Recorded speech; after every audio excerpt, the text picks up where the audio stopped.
I will tell you this week, every conversation I had was not awesome. Because about every conversation I had something to do with a Florida shooter. And what we're going to do, and could that possibly happen in our town, in our schools? And how do we know? There's a fear of saying something, there's a fear of not saying something, there's a fear of, have we done enough? We live in a different kind of world, and there's fear, there's a low-grade fear, I think, in every one of us to a certain degree.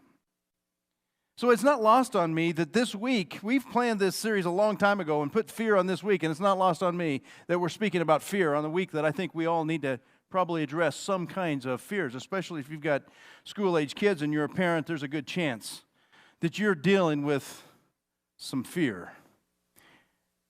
According to Dr. Jim Wilder, and by the way, I'm going to quote him a lot.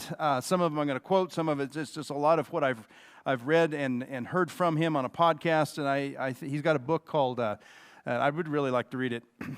It's a book called Living from the Heart That Jesus Gave You, and a lot of great insights, especially when it comes to fear. And he distinguishes fear from anxiety, and I thought this was interesting because next week, Kenny's talking about anxiety, so I'm not going to go there, but at the same time, I want to just show the difference. I thought this was an interesting distinction. Fear is the trauma that happens. It's what the kids experience that were in that school, the pop, pop, pop from a gun, that's trauma. And that kind of trauma has to be healed. They're going to have to deal with that. Each student is going to have to deal with that in their own way. But it's a place that he says is going to have to be healed. That's a PTSD type of trauma, traumatic experience that causes one to jump, to flinch, or whatever it may be. I've had some military that have talked to me before. It's like 4th of July it's tough for them because all the sounds puts them in a different place. It's something I never thought about. That's trauma. That needs to be healed. The anxiety is a little bit different. It's fear with thoughts attached to it. In other words, it's like what the parents are dealing with. You as parents, what the parents in Florida are dealing with is anxiety. Fear of what they've seen or what could happen with the thoughts of what might happen. You combine those two, that's anxiety, and that's the stuff that really grinds away inside. There's some little bit of a distinction. The question is, what are we doing with this fear? And I think each one of us has fear. Some of you have this fear has shaped the direction of your life. One of the great fears is public speaking. And so some of you, because of public speaking, maybe you took a class in high school or in college and you realized, this is not me. There's a good chance you made a career choice that required zero public speaking. Right? Because of a fear, it drove you into a place that's like, I can do this, it's safe, I feel really good about this but don't put me up front with something I have to say. Fear. I think fear can also drive our social connections and the groups that we are in or fall into because of the fear of isolation. One of the great fears that we have is isolation. Being alone. Being the odd man out. Being the one that's different. I would imagine some of you that when you walked in here the first time, I'll bet you there was fear. It's like, oh, what are they going to do? What are they going to say? Are they going to make me stand? Am I going to have to come up front? You have all these fears. And because of those fears, that fears of being different in isolation, sometimes that causes you to fall into social groups. Could be good, could be bad. But sometimes that fear of isolation causes a social group that you fall into.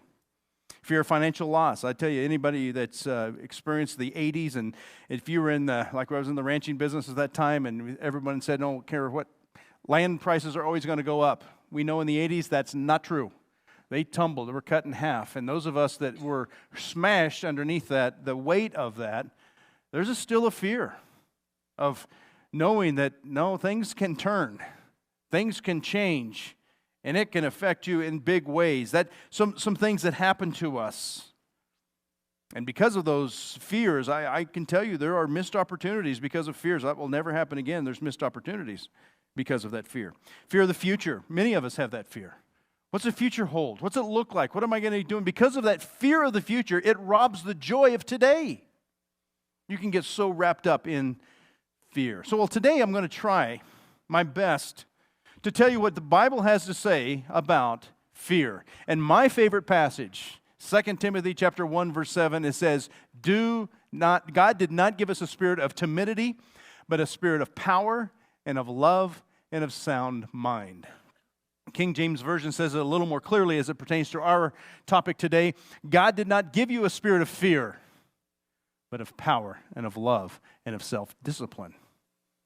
So if you have fear, I'm going to tell you that spirit of fear, God didn't put it in there, somebody else did.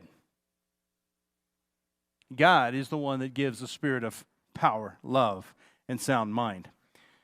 Dr. Wilder says this, we must learn how to regrow the parts of our lives that have been stopped by fear. Every one of us has got some part of your life that is blank or vacant because of fear. You are not willing to go there. I want to talk about that spot today because that spot, I believe, is a spot where God can do something. And when He grows something on that blank spot, you'll know God showed up and He gets all the glory. Fear God. First one I want to take a look at is fearing God. I'm going to start with Matthew chapter 10, verse 28. This is Jesus speaking. It says, do not be afraid of those who can kill the body, but cannot kill the soul. Don't be afraid of those. Rather be afraid of the one who can destroy both soul and body in hell. Now, I'm not a hellfire and brimstone preacher. But I will tell you, Jesus is saying that there is one that we're to fear, and it's God alone. Because He has control of your body and your soul.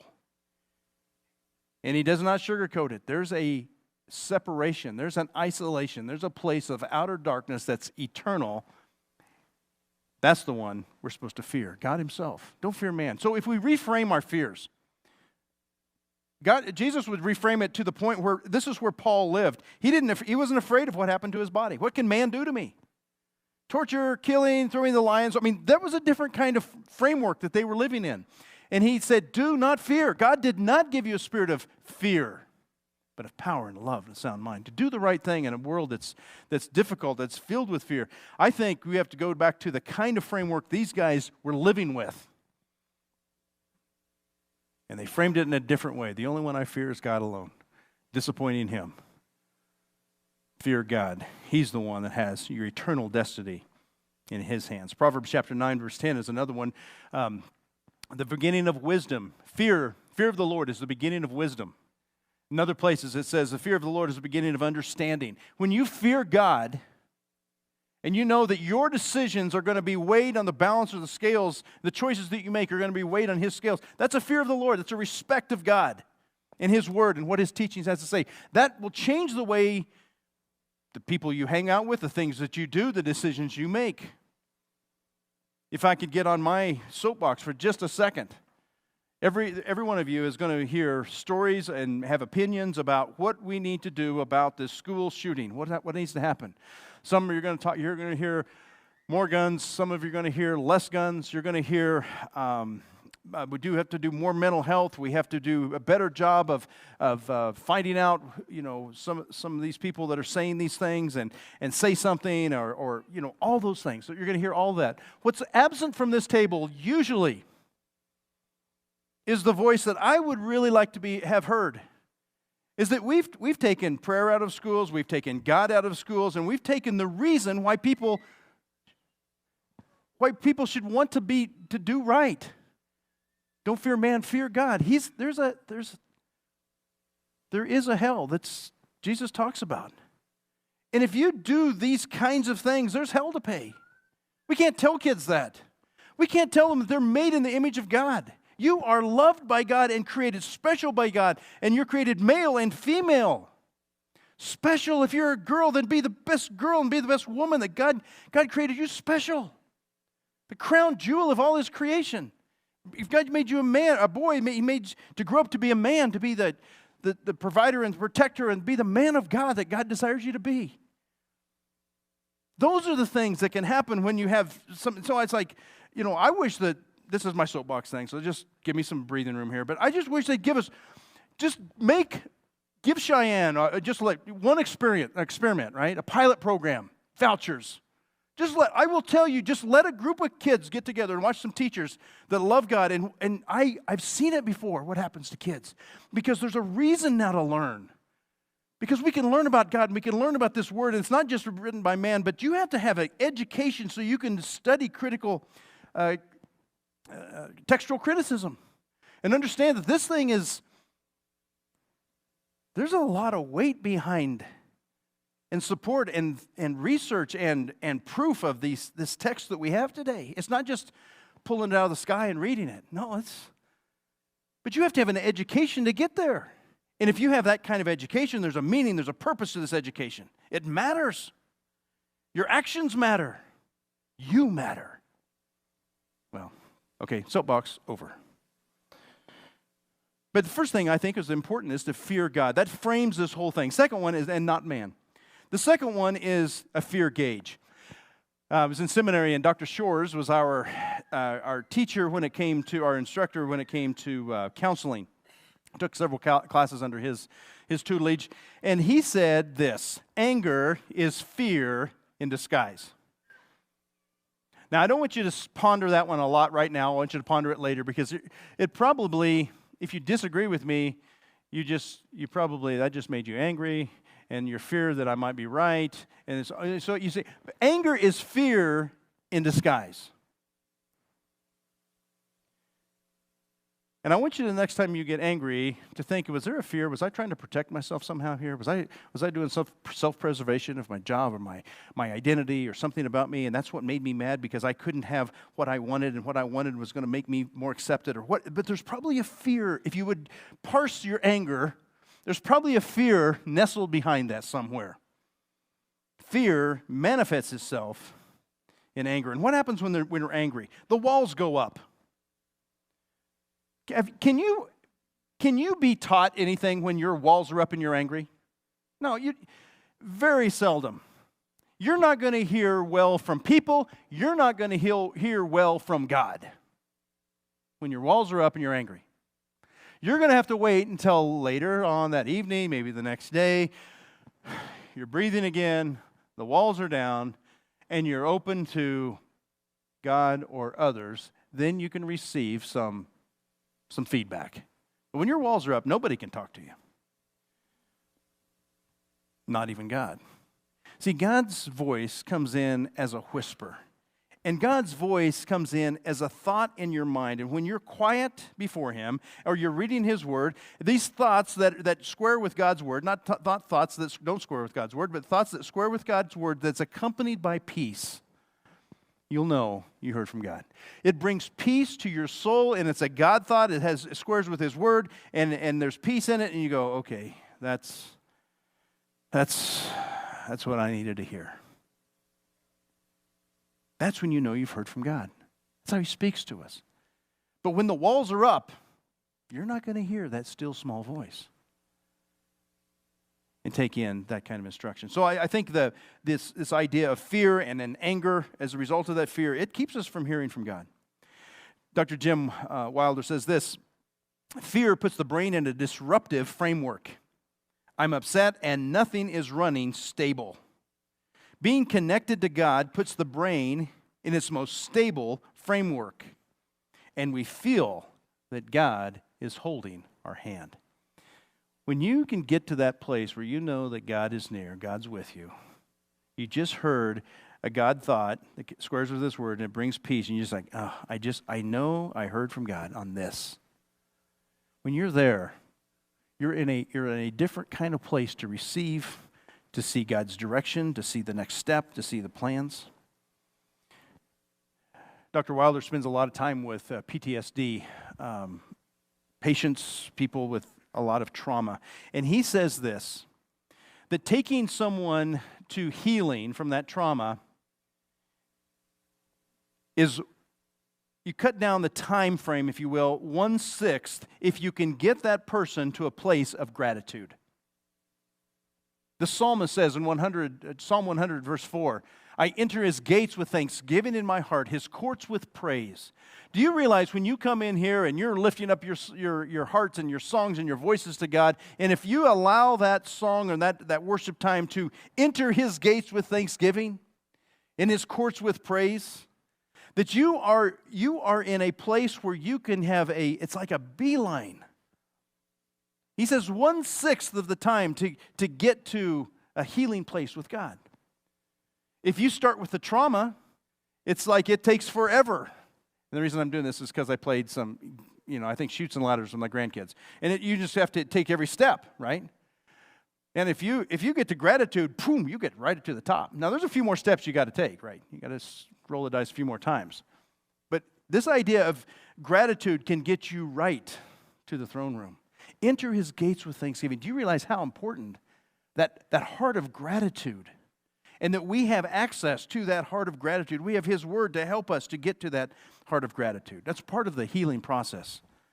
And part of I think, a big part of the antidote, if you will, to fear is a grateful heart. Another part of that healing process is perfect love. 1 John chapter 4, verse 18 says it this way. Peace I leave with you. I want to go to 1 John. There you go. There is no fear in love, but perfect love drives out fear. Perfect love. When you love someone, perfect love drives out fear. I'm not afraid to do whatever that next thing is because I love this person. I love God that much. I want to obey him. I want to help my child, whatever. I love them so much it drives out my fear. Perfect love drives out fear because fear has to do with punishment. The one that fears is not made perfect in love. Wow, is it important to deal with this fear? I think so. Whether it's anxiety, whether it's worry, whether it's trauma. And we've got to deal with this fear because there's probably blocking us from this perfect love that God would desire to have, for us to have. Well, and finally, fear not. I'm going to take you back to the Old Testament because this is some instruction that God gave Joshua. Joshua was getting ready to take the children into the Promised Land. He's just taken over from Moses, and God has given him some instruction here about getting into his word, being centered on God, and having no fear. Watch this. But this book of the law is always to be on your lips. Meditate on it day and night so that you may be careful to do everything written in it. Then you will be prosperous and successful. Verse 9.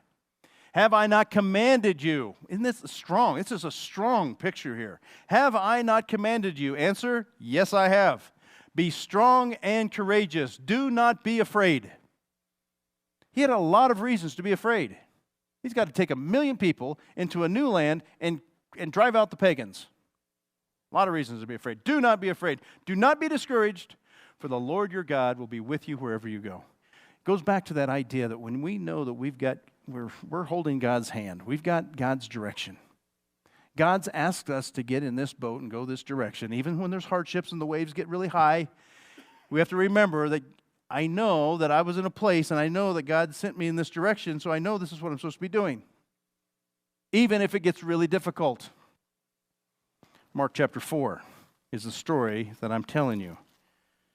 It's when Jesus was on he said, let's go to the other side, and they all get into this little boat, and they go across the Sea of Galilee. And these guys are straining on the oars. Don't forget that these guys, many of them, were sailors on this lake. They know this lake. They know the storms on this lake. They know how to handle the boat. Keep that in mind as we read Mark chapter 4, I'm going to start reading at verse 35. This is not on the screen. I'm just going to read it to you. That day, when the evening had come, he said to his disciples, let's go over to the other side. Leaving the crowd behind, they took him along just as he was in the boat. There were also other boats with him. A furious squall came up, and the waves broke over the boat, so that it was nearly swamped. Jesus was in the stern, sleeping on a cushion. Don't know exactly how about that one, but I believe it. I just don't know how it happened. The disciples woke him and said to him, Teacher, don't you care if we drowned? He got up, rebuked the wind, and he said to the waves, Quiet, be still. Then the wind died down, and it was completely calm. He said to his disciples, Why are you so afraid? Are you kidding me? We've just about tipped over. That's what I'd be thinking. Do you still have no faith? You see, You see what he was doing here? He is tying faith and fear together. And where are you putting your faith? You're putting your faith in your oars, and you realize that wasn't enough. Don't you have any faith in me? You just have seen all the things that I've done. You have no faith in me? That's where the test was. Let me finish it out here. It says, and they were terrified, and they asked each other, who is this that even the wind and the waves obey him? Now, it's not wrong. Their conclusion was not wrong. They're saying, wow, who is this guy? The wind and the waves obey him. But Jesus was trying to get him, I think, to respond to something else. This fear. Why are you so afraid? I'm right here in the boat. And they know who he is. Here's what I think Jesus was trying to do. They had the oars. They knew the boat. They've been in this boat before. They knew how to handle this thing. And there was guys on one side pulling, the other side pulling, 12 guys in this boat. We've seen a type of boat. Maybe it was on the Sea of Galilee. They uncovered this about I'm going to say 10 years ago.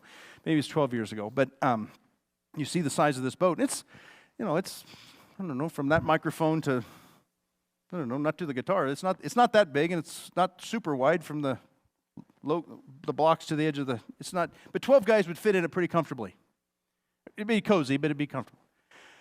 And they were pulling away on these oars. That was the strength. They knew, and they got to the end of themselves, realizing that the things that they were doing was not enough because the breakers were breaking over, and they were about to be swamped. They knew that they were. So that's when fear overcame them. Now, you don't blame them, right? But Jesus did. He says, why are you afraid? Because I think Jesus was wanting them to go to another place. You know, when we come to faith in Christ, he says that the old is gone, the new has come. We are new creatures in Christ. We have a new heart. And I think what Jesus was trying to do is saying, I want you to get to the end of yourself and start trusting in me in a way that you've never trusted in me before. I'm not saying that he's saying to let go of the oars. I think he's saying to let go of the fear. And then trust that no matter what happens, God's got this. That's what I think he was looking for. I think he's looking for that in you and me too. And your fear of the future, your fear of the finances, your fear of whatever it may be, he's asking you to come to the end of yourself and trust him for that place that you're afraid to go. Trusting in him alone. So now, the fun part, I get to tell you my biggest fear. I debated. I told this story last night, and I said, "Okay, you guys can decide if I should tell it or not." And most people said to tell it, so I'm going to tell it. I have two fears, and my other one would be not such a big deal. But this one was big in my life. It shaped my life.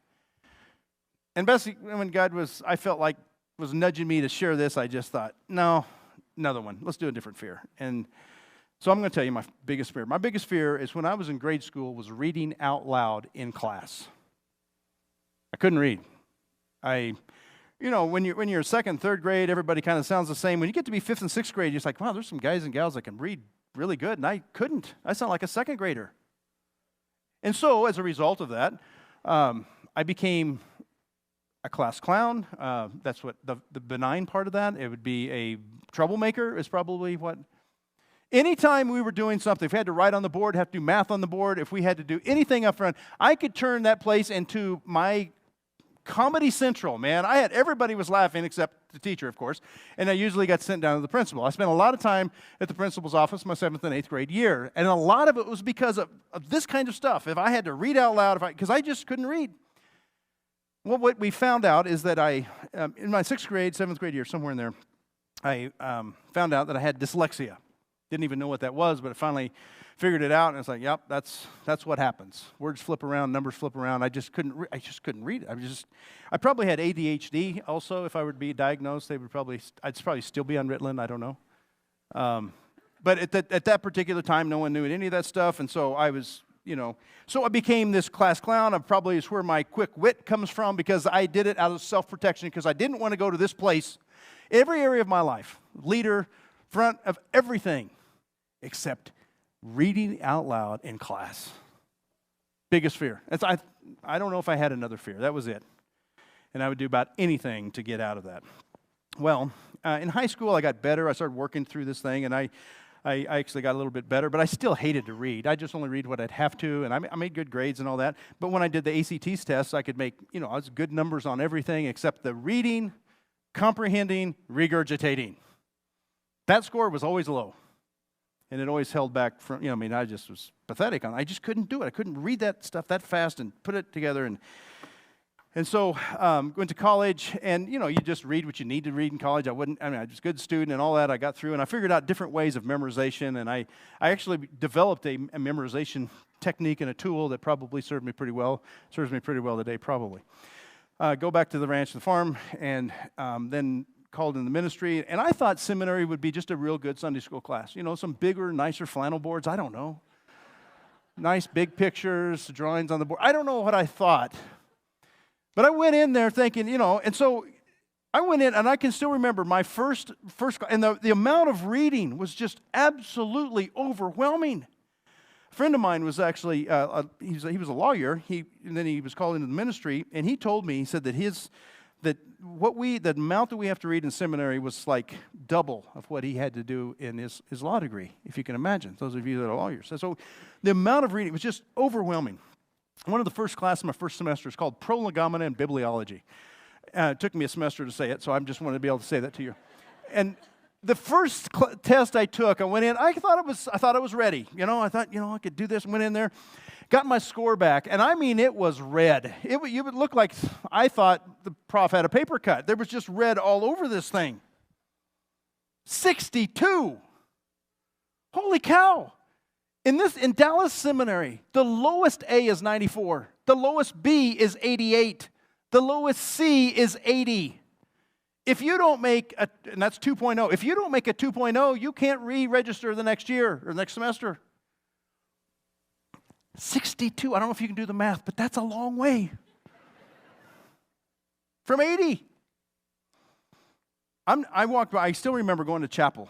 And I'd gotten my test. I'd gotten it from my box, a mailbox, and I got my test, and I just felt I was lower than low. And I walked past this area where they had some flowers, and I kind of stepped over it, and there was a flower that was pounded down into the ground because of the rain. It had rained really hard, and it just face of it was just, and I thought, that's me.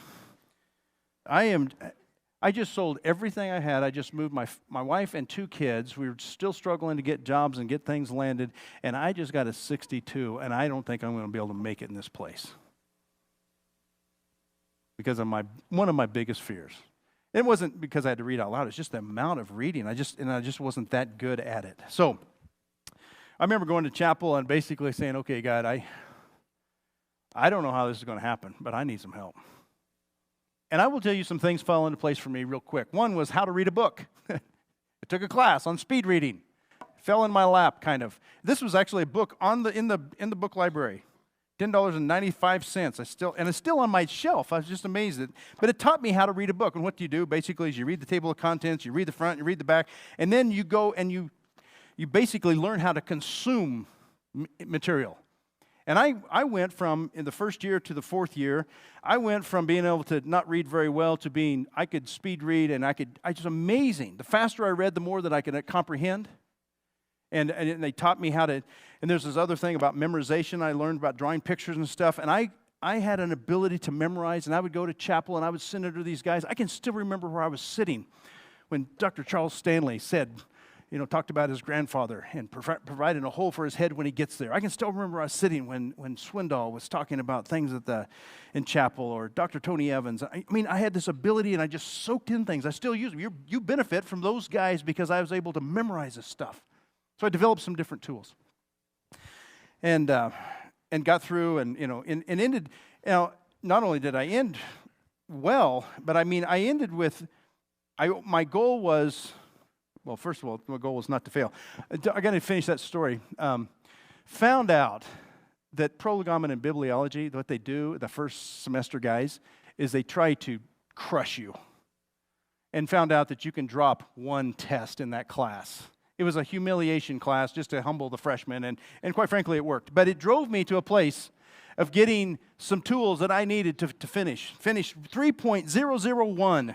I was so proud of that. That means that 88% of what I tell you is true. The other 12 you're going to have to get on your own. So that's the best you're going to get. Oh, man. So then a few years pass, and then I was on campus and off, and I didn't really spend time with the profs because I was working 2 or 3 jobs just to make this thing work. My wife was working. We worked really hard. It was a crazy time. I didn't get a chance just to sit under the profs like I would like to. And this opportunity came along you can get a doctorate from Dallas Seminary, and you could spend time with Prof. Hendricks and Tony Evans and Chuck Swindoll, and spend a week with all these guys. It was phenomenal. I just started down this path. It took me 4 years to get it. I can remember this graduation. The place was packed, thousands of people in this place, and I was there was about 15 of us that were getting our doctorate, and then the rest of them were getting their THMs and their other degrees and whatnot. And I remember the guy putting the regalia on my shoulder, and I just thought, man, I wish my 6th grade teacher could see this. She would not believe it. And not only have I learned to read and comprehend and regurgitate, I'm making a living reading in front of people about 1,000, comprehending and reading. Thanks. But here's what I know that now all of you know. This was a spot that I was afraid to go to, and God built something there that I know that I didn't build. I have the confidence. I could read now and just in front of thousands of people, sight read it. Just because of God did that stuff. And I know He's done that stuff. You may have a fear that you've been avoiding.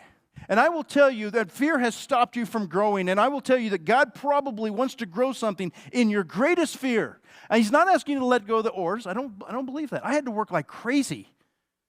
I worked really hard to do that.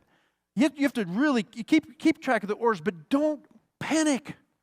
Do not be afraid. Let go of fear. Not the oars. Let go of fear. And if you do that, I will tell you, I believe that God will do something in that greatest fear of yours that you'll know God showed up and did something really, really great. Would you pray with me? Father in heaven, I do pray for each one in this room that maybe is gripped with fear. Maybe it's the fear that we just talked about, the schools, and just the fear of our crazy world that we live in. Maybe some it's more along the lines of a social fear or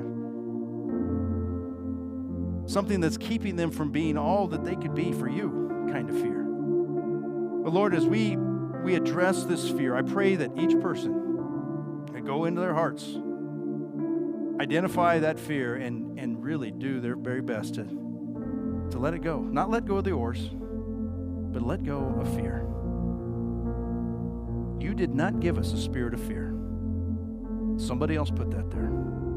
You gave us a spirit of power and of love and of sound mind. Lord, we thank you.